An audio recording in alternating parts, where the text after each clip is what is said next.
Hey guys, Uncle Rob here. So I haven't done a whole lot of YouTube videos. I'm a motorcycle enthusiast. I own tons of bikes. You know, I've had everything, pretty much all the Japanese bikes, Harleys, Buells, Victories. You know, bobbers, old stuff. You know, from the '70s, '80s. You know, up to new stuff. You know, I like really all kinds of motorcycles. I really like customizing everything, you know, everything that I have. You know, I'm into wheelers and sleds and all that stuff, boats and whatever. And I think stock sucks. So, you know, whenever I get anything, I can't leave well enough alone. You know, I do a lot of my own work. I don't really like to pay somebody to do something that I can do. It's not really because I'm cheap. You know, it's just because I enjoy doing it. You know, I like the satisfaction of knowing that, you know, I started with something and cut it up and chopped it up and bought parts and made parts, you know, custom fitted stuff.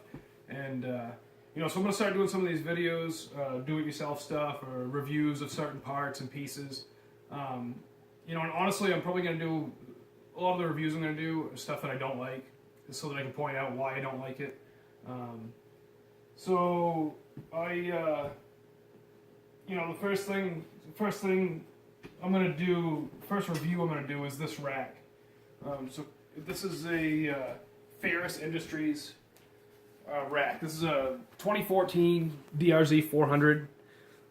It's a 400 SM, but I believe the racks, you know, they fit all of them. I know the subframe's a little bit different on the E model and stuff, but I think these racks fit them all.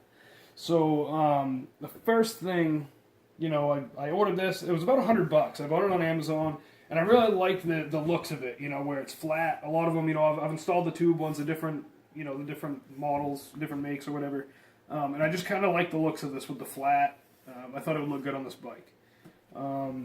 This bike here, actually go ahead and back up a little bit, right? This bike here, I bought it bone stock a couple months ago. Since I bought it, I put the RS2, Yoshimura RS2 full exhaust on it. I bought all new black plastics, put the sticker kit, you know, the decals on it. 3x3 mod JD jetting, you know, the tires, grips and levers and stuff. I bought some hand guards, didn't end up liking them, ended up sending those back. This is just, you know, my little project for right now. It's one of a few bikes that I have right now. I really like it, and yeah, this is my living room. It's winter, we're here in Maine, so this bike's small, so I can fit it in here, and it's warm, and so that's where she's staying for the winter. Okay, so back to the rack. First thing, when I opened this rack up, again, it was $100. So, you know, it's a little bit more than some of the other racks out there, but I like the looks of it, so I figured I'd give it a whack. Let's go to this right here. Okay, so this is what I see when I first open the box that it comes in. You know, no instructions. It's just this. It's, you know, come check out our stuff, whatever. So, you know, don't give yourself a headache. Okay, what's that mean? Follow the instructions. Okay, I've installed, you know, honestly, probably half a dozen of these on dual sport bikes that I've owned in the past. You know, it's 4 bolts. Who's going to read the instructions, right? When I first open it, I see this, and it says, you know, due to an excessive amount of false claims regarding damaged and defective product, we have implemented a new policy. Any claims for the following items must be made before installing any of the pieces. You know, like improper fitment, ripples or dents, you know, any other quality issue. And then it goes on to say, you know, if something's tweaked or the holes don't line up or whatever, you know, basically, you know, you have to see that before you open the product. So, you know, I get the thing, you know, and it's in this bag. Well, how the hell do I know, you know, if these holes aren't lined up if I don't open it, right, and try to mount it? So, I mean, that kind of gave me a little bit of a shitty feeling, you know, right off the bat. I don't know why, you know, you wouldn't be able to tell. Okay, so I open this thing up. Come over here and look down here, like look at this way. So these bends right here, right from the back, like so you're looking straight in. These angles of this right here, they weren't even close to being symmetrical. One was bent way in and one was almost straight. You know, and then it actually says right on the bag, do not bend. So it's like, well, I mean, this is pretty thin. You know, it's pretty easy to bend. So I figured, oh, no big deal. You know, I give it a little tweak. I make it fit. You know, not the biggest deal. You know, I can make it work. I do a lot of fabricating. You know, I can weld. I'm a mechanic by trade. So come over on this side, Rick. Look right here. So I go to mount this thing. You know, of course, I usually do it up like this. I take the bolts off. Can you come in closer here?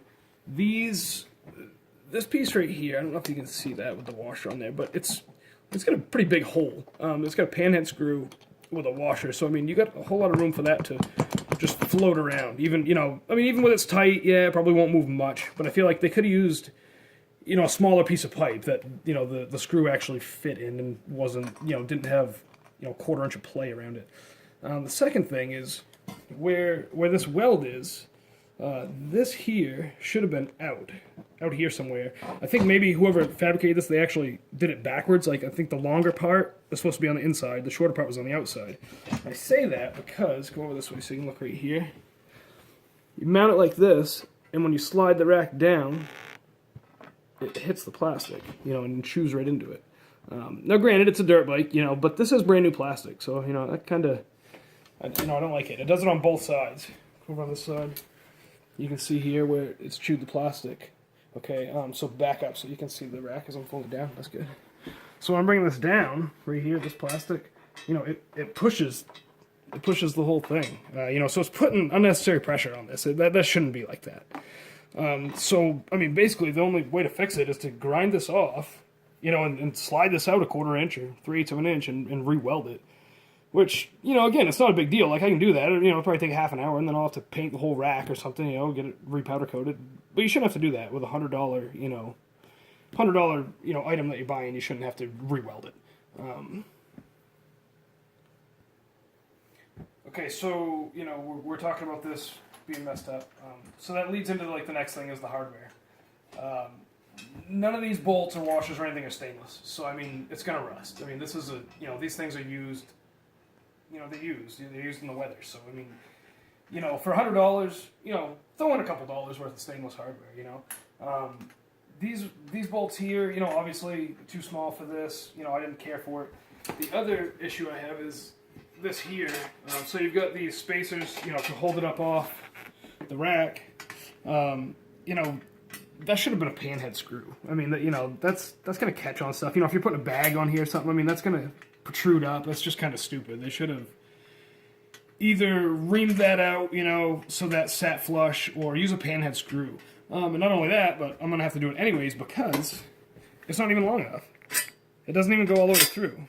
So obviously it's not going to go through, you know, the fender and the piece that goes across, you know, the cross member on the subframe. Like, I mean, it doesn't even go through the spacer. So, you know, I'm going to have to buy something that's about a ½ inch longer, you know, 3/8, ½ inch longer to go in there. And again, you know, you spend $100 on a rack, you shouldn't have to go buy hardware to mount it. I probably would have replaced it all anyways because it's not stainless. But besides the fact, you know, it doesn't fit. So that's kind of ridiculous. So yeah, that's my review. It's my first video that I'm doing for the reviews and the... you know, just my do-it-yourself stuff. I'm going to be doing a bunch of these because, like I was saying, I do a lot of my own wrenching. I hate stock stuff. I customize everything.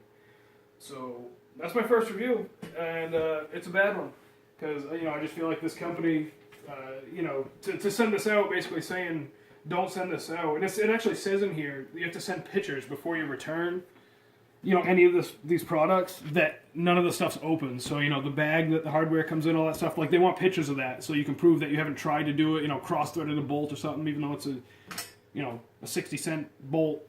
You know, it kind of shows me it's not a real great company to work with. I mean, I don't know if any of you guys have experience with any of their other products.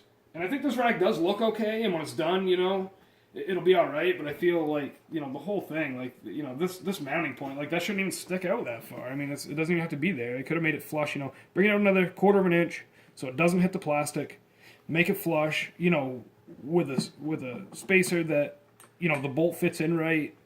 You know, and I'll make it okay, but, yeah. So, Ferreus Industries definitely gets a thumbs down from me. Hope you enjoyed the video. Maybe it's going to persuade somebody to go with another route when they're thinking about purchasing a rack for their DRZ, or, you know, maybe any bike, really. Like I said, I don't have a whole lot of experience with this company. It's probably the first thing I've ever bought through them. It's on Amazon, $100. Probably not the best bang for your buck. That's it.